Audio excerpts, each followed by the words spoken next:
My guest today is filmmaker Eric Hernandez, and he is a proud member of the Lumbee Tribe and is an esteemed Native American hoop dancer with over 20 years of experience. Now, Eric's skills took center stage as the lead in Cirque du Soleil TOTEM, touring over 17 countries. And he's also a recent TEDx speaker, and his mission is to challenge stereotypes and spread ancestral wisdom about Native Americans through the art of the hoop dance. Now, Eric brings his story to the screen as the writer and director of Courage, a very powerful short film inspired by his real life journey of learning hoop dance from his uncle Terry. Courage is a tribute to the strength of cultural storytelling and the importance of reclaiming identity through tradition. So, ladies and gentlemen, let's welcome filmmaker and professional Native American hoop dancer Eric Hernandez and his award-winning short film, Courage, to the show. Welcome, Eric. Thanks for having me. Thank you for the incredible introduction. So happy to be here with you today. Well, it is great to have you as well. So, tell me about your journey with traditional hoop dance. Yeah, I was about 10 years old when my uncle Terry, who is a 9-time world champion hoop dancer, taught me how to hoop dance. Growing up in Los Angeles, away from my tribal community, it was kind of difficult to reconnect. And it wasn't until I learned this hoop dance that it really gave me an opportunity to be able to represent that side of myself. And at first, I wasn't too interested in it. I was more interested in sports, video games. I was a 10-year-old. Um, but as I started to understand the importance of this dance and the power behind it, I eventually gravitated towards it, and I fell in love with this traditional healing ceremony called the hoop dance. So, how many different hoop dances do you do? So the routine that I perform has changed over the years, from when I learned as a kid to eventually performing on the Cirque du Soleil stage, to my TEDx talk that I did. It changes and it varies based on the setting, the music. The hoop dance originally was a healing ceremony, and when it is shared in that sense, it's a lot different than when it's shared as an entertainment aspect or a celebration aspect. So the routine definitely changes the speed, the tempo, the story that's being told. Sometimes I'll dance with 5 hoops. Sometimes I'll dance with 21 hoops, depending on the setting. So the routine definitely has changed over the years, and it's still continuing to change. Well, with Cirque du Soleil, with you being the lead at that time, how many other hoop dancers were with you? So I had one understudy. It was a female hoop dancer who would do. I would have a solo in the beginning of the show. We would have a duet in the second half of the show. And if there was ever anything, injuries or whatever, I was able to be swapped out. But yeah, it was just two of us, and sometimes one of us, depending on availability and things like that. So, how many people are doing the hoop dance now? So we just had our 35th annual hoop dance competition in Phoenix, Arizona, and there was 150 hoop dancers that showed up from all across the country, Canada as well.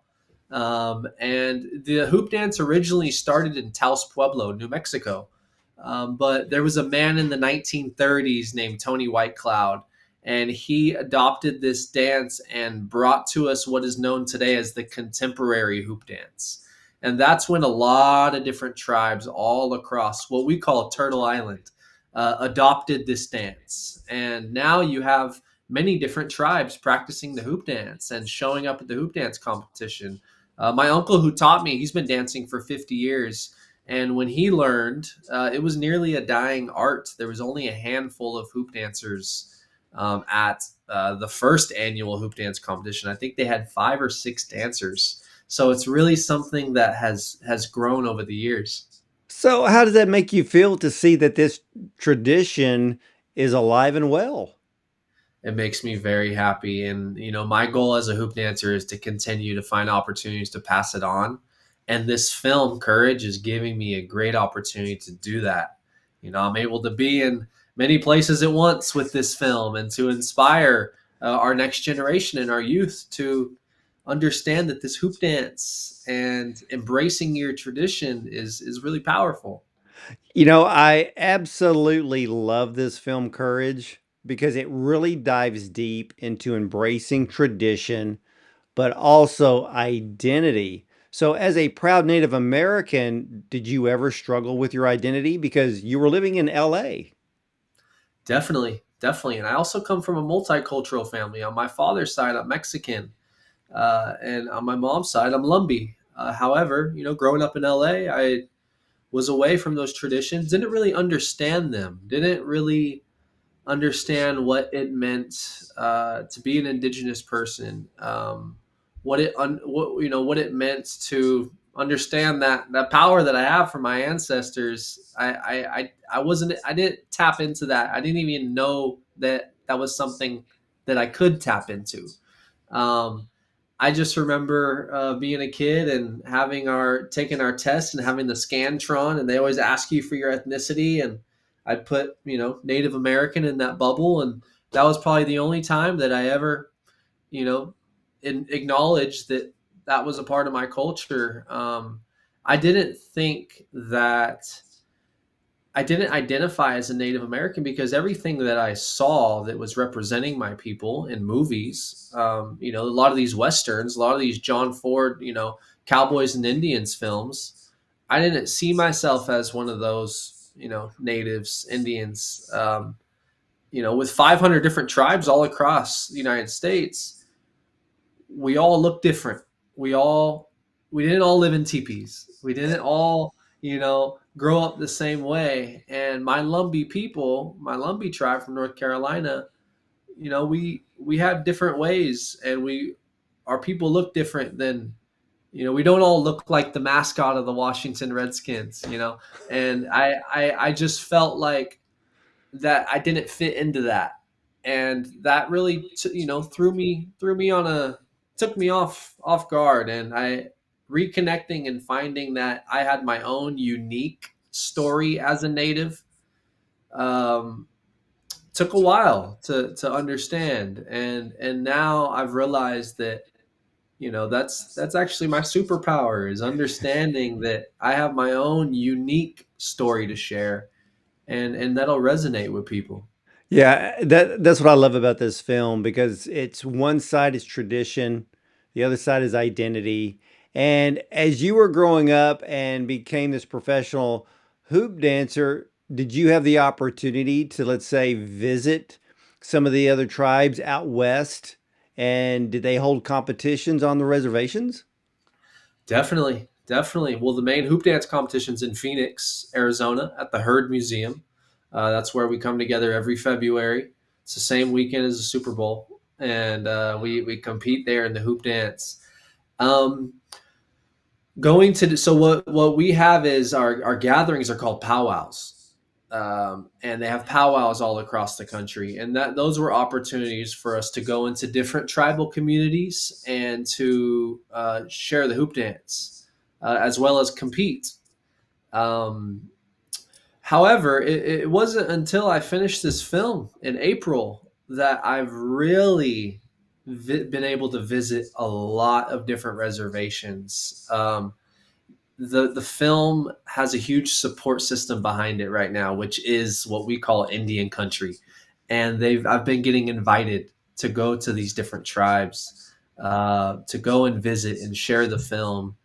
Um, but I'd say before that, I hadn't had too many opportunities to visit reservations. It was mainly going back home to my tribe, to the Lumbee tribe in North Carolina, going to Phoenix for the competition, and also participating here in California in a lot of the local tribes, Pachanga, Morongo, a lot of the tribes here that host their powwows. Well, how does that make you feel? Because you are actually inspiring other Native Americans to embrace their heritage, maybe the younger ones. I mean, because, I'm sure that things have changed over the last few decades, and maybe some of them didn't want to be known as Native Americans, you know, outside the reservation. I don't know. But with you, it seems like you're really inspiring others, especially the new young generation, to embrace who they really are. And that's become my mission. Being on tour with Cirque du Soleil, I was performing 10 shows a week. I did that for 9 years straight. I was a performer, and that was my goal, was to hone that craft and to give the best performance I could. And when COVID hit, our show shut down. I lost that job, and everything I have known for nearly a decade of my life was taken away. And I went through a process of re-identifying my purpose with this dance. And I had the opportunity to do a TED talk, a TEDx talk, and I told my story, and it really resonated with people. And I realized at that moment that simply having the courage to tell my own story and be vulnerable resonates with people, and it resonates with our youth and our next generation, because that's where the heart of my story lies. When I was a young boy and I made that decision to hoop dance, uh, so it's an incredible feeling to know that I'm able to have an impact on our next generation. In our culture, we talk about living our life to have an effect on the next 7 generations. So if I can find that path and I can find a way to do that, then I feel like I'm able to find a bit of purpose there and fulfill it. And where does our most joy come from in life? Having a purpose. And right now, I feel like I've found a purpose here with our next generation. So, what gave you the idea to take a part of your story and turn it into a short film? You know, I it was I think everybody at some point should either write a book or a short film about their own story, because it is one of the biggest healing processes of just understanding your own path, your own story, understanding those arcs, those moments where everything changed, where things could have went right or left. And I realized that if I can understand my own story and hone it in and learn how to tell it, then I'll have a great tool to be able to inspire and reach others. I knew that I've had many moments in my life where I had a big decision to make. A lot of times it was between my culture and society, and kind of figuring out which way to go. And I just learned that that authentic decision, that courageous decision, always seemed to be the one that led me down the right road. And I've always had a passion for filmmaking and creating content. When I was on tour with Cirque du Soleil, I started to film my travels. I started to film backstage with the other artists. And at first, I got into a bit of trouble because this was like 2012, 2013, and Cirque du Soleil was all about, they have to buy a ticket to see the show. We don't want to show anything else. We don't want to show anything online. It's the magic under the big top. And here I am coming in as a 22-year-old with my camera filming everything backstage, saying, I'm working with all these amazing people, these acrobats. Like, I got to show my friends and family this stuff. I want to post this stuff. And eventually, Cirque du Soleil said, hey, Eric, we like your content, and we actually want to shift, and we want to start promoting on social media. And we would actually like to employ you to also not just perform, but start to also promote the show. So at that point, I started to invest in camera equipment, and I became not only a performer but also a video marketing, social media person as well for Cirque du Soleil. And that was kind of the beginning of my professional. I wouldn't call it filmmaking, but content creating, video making. Um, and then after my TEDx talk, uh, I had to write a script for that. And I thought to myself, if I could write this, let me try to put it into a screenplay format. And I did so, and I knew I had the resources as far as a cast. My uncle played himself in the film. That's actually my uncle who taught me how to dance. I asked him to come in. Originally, I wanted to play my uncle. I'm actually a trained actor as well. I wanted to play him. About 2 weeks before we shot, I made the decision that he was probably better for it. I mean, it's him. So and I think he did a great job. Yeah. Oh, he did a great job because, and I want to ask you about the contents of the film because, so Tony is your father, Yes. and his identity in the beginning of the film was really wrapped up in his past basketball accomplishments, as well as your brothers making the basketball team. How much did that weigh on you growing up? I just wanted to fit into my own family. And my father was a professional athlete. He was a professional football player. And my two older brothers followed right in his footsteps. They were incredible athletes. I was a late bloomer. And right at that age of 9, 10, my parents separated as well, uh, which then, created a lot of confusion because now not only was I struggling with trying to be as good as sports, but my dad also wasn't around as much anymore. And now my mom was calling my uncle to come over and spend more time with me to kind of step into that father figure role. Uh, so, it was difficult because my father was my hero. My father truly was my hero, and I wanted to be like him. However, the pressure also began to get to me, and I started to feel like this pressure was not making it fun anymore. And being introduced to the hoop dance gave me something that I realized was more of a true passion, was more of something that I gravitated towards. However, my dad didn't really want to hear much about the hoop dance. He was more about kind of leading me down the path of sports. So it was difficult. It was difficult as a young boy to have those two worlds separated, to have these two strong men in my life, my uncle and my dad, and feel like I have to choose. You know, Yeah, and there's that scene in the film where, of course, you don't make the basketball team, and then your uncle comes over, and there is that moment where you're choosing, you're thinking of choosing tradition, but at the same time, it's tied directly into your true identity. And how difficult was it for you to kind of walk away from, let's say, sports in school and then embrace the tradition of the hoop dance?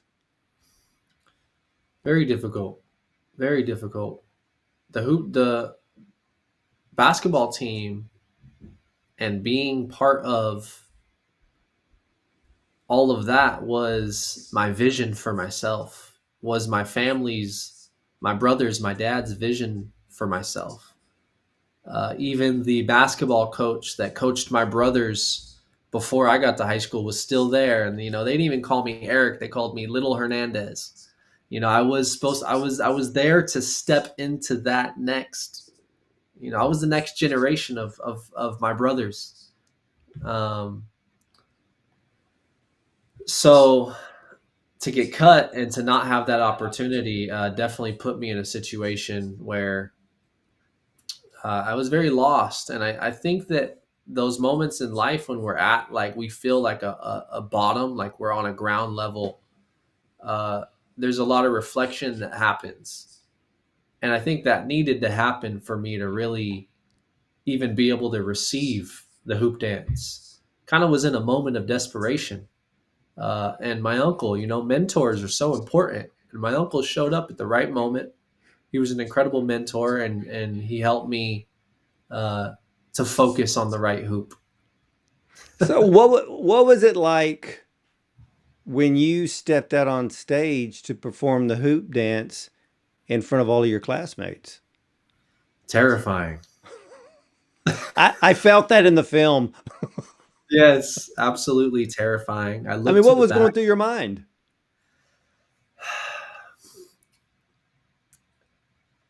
First of all, I was thinking, okay, what is everybody thinking of me right now? They probably think I'm walking up with these hula hoops.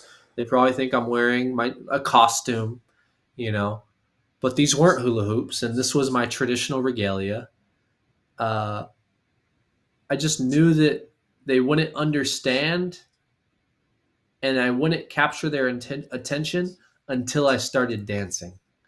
So I remember kind of being there and looking over at my teacher. She was the one who had to press play on the radio. And I remember being like, press play, hurry up. And, she's over there fiddling, CDs and back then, right? And Yeah. she's putting it in and I'm just waiting for that music to start because once the music starts, once that drum starts, I know I know where I'm at and I know what I can show and I know that they're going to be impressed and they're going to see something that they've never seen before. So once I start dancing, I kind of go into a different trance and I'm able to embody that story that I'm telling. I'm able to embody those plants and animals that are seen throughout the dance. Um, I stop caring about who's in the audience or who's watching or what they're thinking about because I know that I'm connected in a different way at that moment, and all fear is gone. Now I know in the film your father shows up and watches you do the hoop dance. Um, did that really happen in real life? He did. What did Yep. he think? He loved it. He loved it. In real life, it was actually outdoors. It was in our quad. We're here in California. Most of our schools are, outdoors. It was in a quad area, and he was standing all the way in the back. I did not expect for him to be there at all. I think my mom may have told him. And he showed up, and I saw him before I started. And I remember being like, what? My dad's here? And he hadn't really seen me ever perform before. Um, and after I finished, he came up to me and he kind of gave me one of these, okay, good job, son. That was cool. Did that relieve the pressure? In that moment, in that moment, um, there was still continued tension throughout my high school years, even into college. I eventually got a growth spurt. I lost my baby fat. I got a growth spurt, and I began to play sports again in my junior and senior year of high school. Eventually, when I got to college, I had the opportunity to play college football. And funny thing enough, I found myself in the very same situation because the week before the season was supposed to start was the same week I got the phone call from Cirque du Soleil. And Wow. once again, I had to make a decision and I decided to leave school and run away with the circus. I don't blame you. I literally don't blame you because I was going to ask you, so how did you end up now, did you end up trying out for Circus du Soleil or did they find you? They found me. They found me. They created a show with a Native American theme, and they knew that they wanted a hoop dancer. They had seen a video of me on YouTube that I filmed in my backyard that I put up when I was about 17 years old. And one year that they also sent a scout to our hoop dance competition. And I remember everybody was kind of like, "Who's that? Who's that person over there with the clipboard? What's going on here?" And they ended up choosing a different hoop dancer named Dakota Lawrence, who went and did the first year in the creation of the show. After about 1 year, he didn't want to do it anymore. 10 shows a week, you know, being in the corporate setting, kind of this being part of this big engine, as a Native American artist, it was very different for him. Um, he decided to leave, and he recommended me, and they ended up reaching out. I did an audition, and they said, "We need you in 2 weeks because Nakota wants to leave." And I had to make a decision like that, and I left. Well, I think you made the right choice. Thank you. I remember my uncle. He said, once again, he said, you could be an okay football player. Maybe, I don't know if you'll make the pros. You might maybe special teams or this or that, or you could be one of the greatest hoop dancers in the world. And Which he, you which you became. I became, I'm honored to say that I'm a world champion hoop dancer. Well, I was watching some of the footage at the end of the film. Uh, how did you get on the Today Show with Jay Leno? And what was that When experience like? Oh, that was great. That was 2014. Cirque du Soleil was performing in the Santa Monica Pier. I was performing with Cirque du Soleil Totem, and I was a spokesman of the show. I was the one that they would send to all the TV stations and to all the different TV outlets. And for the Jay Leno show in particular, they invited a lot of the cast. We did a main performance, and then I had a segment where I did a solo, which is the clip that you saw in the credits of the film. It was incredible. Jay Leno was very, very cool in person. His head is a lot bigger than you think. It's real big in person. He's always wearing denim. Uh, the guest in the show that night, who was actually the speaking guest, was Whoopi Goldberg. So I was in the waiting room with her and got to hang out with her and speak with her. And we also went to the show, I believe a week before. We were invited as guests just to watch the show and to go backstage and hang out with Jay. So we got to be there twice and got to be around Jay Leno. He also came to the show, and we met him again. Very nice guy. It was an incredible experience. My whole family was in the audience that night. They let us run our performance like 2 or 3 times. And they chose the best one, and I was very nervous, but the adrenaline. One thing Cirque du Soleil taught me is how to take all that nervous energy and adrenaline and be able to channel it into hyper focus. And in that moment was I needed to do that, so it was very cool. Well, you've traveled to over 17 countries with the hoop dance. Any particular experiences that you'll always remember? Yeah, we were in Japan for 18 months. We toured all of Japan. We were in Tokyo for 6 months, Osaka, Nagoya, Fukuoka, Sendai. That was an incredible experience. It was probably the biggest culture shock. Um, a very beautiful country, beautiful people, very respectful people. It was the only audience where we would do the whole show, and they would not clap throughout the whole show because uh, their respect, their sign of respect is, they don't want to clap because they don't want to mess us up.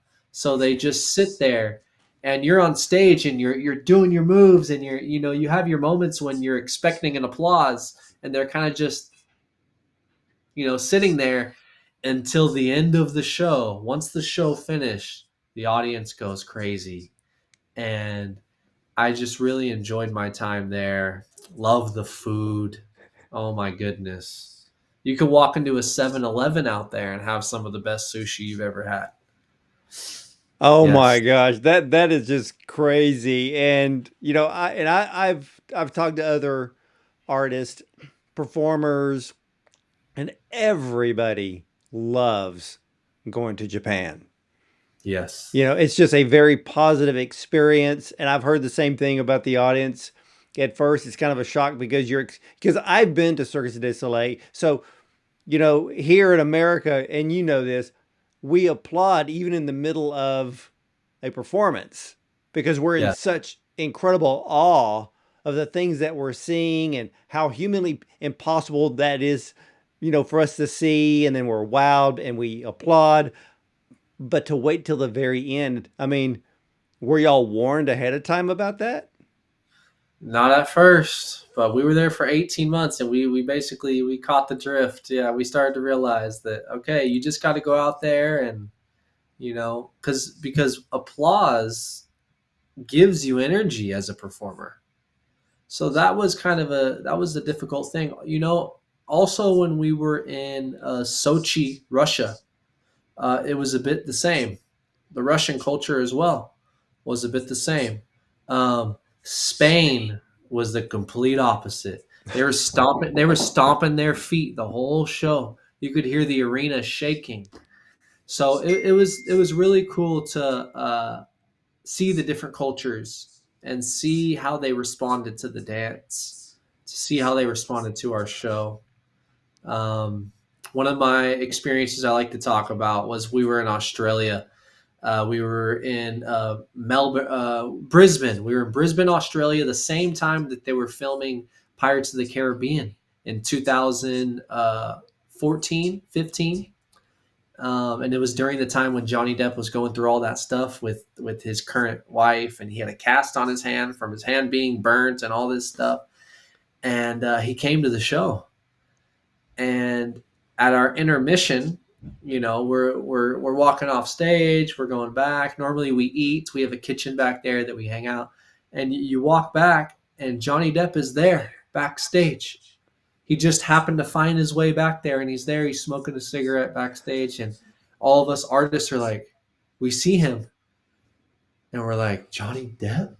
And we go up to him, and we're talking to him, and he wanted to touch my hoops. He grabbed the hoops, and he said he wanted to feel them and see the way that they move, and he was very interested in the hoop dance. So much that he came back a second time, and this time he brought Javier Bardem and Penelope Cruz with him, and they came and watched the show, and then they invited us on the set of Pirates of the Caribbean to be with them on set and watch how they work. And Johnny Depp, he's a method actor; he's always in character, and being backstage, hanging out with him, I was actually hanging out with Jack Sparrow, you know, because he's in character even when he's not filming. So we got to be back there for a few hours, and I got to talk with him and converse with him, as Jack Sparrow, and that was a really special experience being in there. And the publicist, his name's Michael Singer, uh, who invited us and kind of facilitated all of that. Is I've kept in contact with him over the years. He works with Jerry Bruckheimer films for over 30 years, and Courage. We're planning on pursuing the awards, Academy Awards, and I reached out to him and I said, "Hey, I'd like to find a publicist for our awards campaign leading up towards award season." And he put me in touch with the team who was responsible for the feature animated film Flow last year that won the Academy Award. So we had our first meeting yesterday with our PR team, and I'm super excited. I'm so grateful that experience over 10 years ago and somebody that I met was able to lead me and help connect me with the team that is going to hopefully, even elevate this story even more and get us out there during this this awards campaign that we're launching off. So that's why I'm so happy to be here talking with you as well. You're one of our very first outlets here, so honored to be talking with you. Well, I am absolutely honored to have you on the show. And see, this is what I love because we never know the connections that we make, even if they were 10, 15 years ago, how they could end up being very instrumental in what we're doing right now. And film is that way. And Yes. with Courage being really your first film and a very good one at that, are you thinking about stepping much deeper into filmmaking with the success of Courage? Definitely, definitely. One of the questions, at film festivals and even when I screen the film, everybody asks the same question: What's next? Right? Because it's a short, and I'm glad that people are asking that because that means that the film left them wanting more. So um, there is, I have a vision to expand it into a feature. That's one avenue.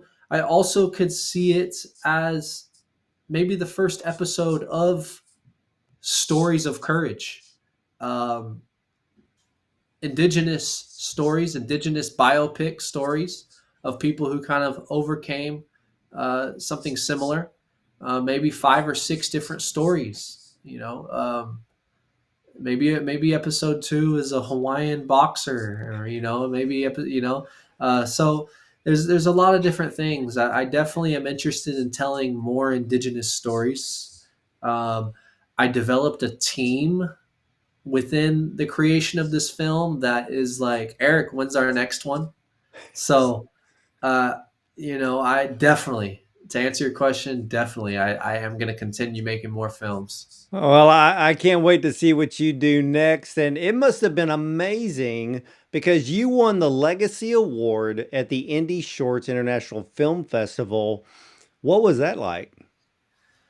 It was incredible to be able to go up at that award ceremony in front of all of these very talented filmmakers, um, and be able to be given this award and be able to deliver an acceptance speech and talk a little bit about the film was such an incredible experience.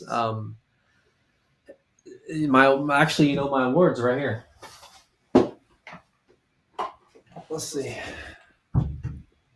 So Yeah, yeah, it's incredible, incredible, Eric. And now I understand that you were going to have a 7-day theatrical release in September to become Oscar qualified. What yep. is that like? Yep. So it's going to be September 12th to 18th in Santa Monica. It's called Shorts by the Sea. And I'm very excited for it. It's going to be at 4 p.m. every day. And I'm going to invite all my friends and family on the west side, and we're going to come and watch the film. I'm also excited to see the other short films that are in the blocks. Um, but yeah, that was a process that is required, but also that I'm very excited to have the opportunity to do. So it's going to be great. It's going to be great. You know, I love short films that tackle the subjects of tradition and identity. And your film is so inspiring to watch. And to even see, when you were younger, to have to make a decision. And that decision is to accept tradition, accept identity. Because in this case, with Native Americans, you can't separate tradition and identity. It is almost one and the same. Do you agree? Yes, definitely. And where others, it's not that way. There's just something that just works. I've had the opportunity to interview those in Canada that are part of the Inuits, and you get to go back in time as they bring forth the history of what they have gone through, and they are just as a strong community as the Native Americans are here in America. And again, like I said, Eric, I cannot wait to see where this film Courage goes. I cannot wait to see what you do next because for a first film, I mean, this clicks off all the boxes because everything was fantastic about it from the actors that you chose to the storyline to the cinematography. It's just top notch all the way around. Thank you so much. I appreciate you, diving into it and looking for all those details. As a filmmaker, right now you're so flattering to me, even to be able to talk about those details and to acknowledge that story that's being told, to acknowledge the cast. It means the world for me to even hear you talk about it. That's a filmmaker's dream right there. Just to know that somebody watched their film and went deep and thought about it.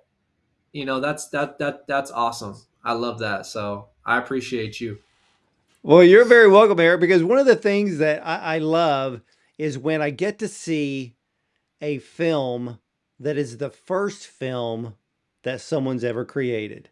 And Mm. there are many of those films where they hit the mark. I mean, or where they miss the mark, and then there are those that literally just, I mean, they hit the bullseye, and you hit the bullseye with this. Oh I man, mean, thank you. if I had this, if I took this film and I showed it to others, they would have thought that it was an experienced filmmaker that put this film together. And so, yeah, I definitely give this film 5 stars when it comes to everything involved to tell this story. And ladies and gentlemen, you better keep your eye on Courage because if when you see this film for the first time, it's going to give you courage. It's going to inspire you. It's going to encourage you. It's going to motivate you that maybe you're wrestling with a bit of tradition and identity, but you need to embrace it because that's who you are. And so, ladies and gentlemen, Courage, this is about a young Native American boy, Eric himself, actually, who struggles with self confidence and expectations, but it's his uncle that reintroduces him to the transformative art of the hoop dance. Now, through this tradition, he discovers strength, resilience, and the courage to embrace his heritage. This short film is inspired by true events. Courage is a heartfelt story about, again, identity and also empowerment. Now, you don't have to be Native American to enjoy this powerful short film. We all need to be encouraged and to see the light that truly shines in all of us. And the film Courage does all of that and more. And Eric, again, I am just honored to have you on the program. And I want to thank you for sharing this very powerful film with me today and much success on your continued journey in the world of filmmaking and the traditional hoop dance and the run to the Oscars. Thank you so much. It's an honor to be here and share this conversation with you. Thank you. Thank you, Eric. And ladies and gentlemen, you can catch all of the Bond on Cinema interviews at bondoncinema.com. Check out our Prime show, our YouTube channel. And yes, you can listen to us on Spotify, iTunes, Audible, and more. And you're either going to see me at the movies or from the red carpet.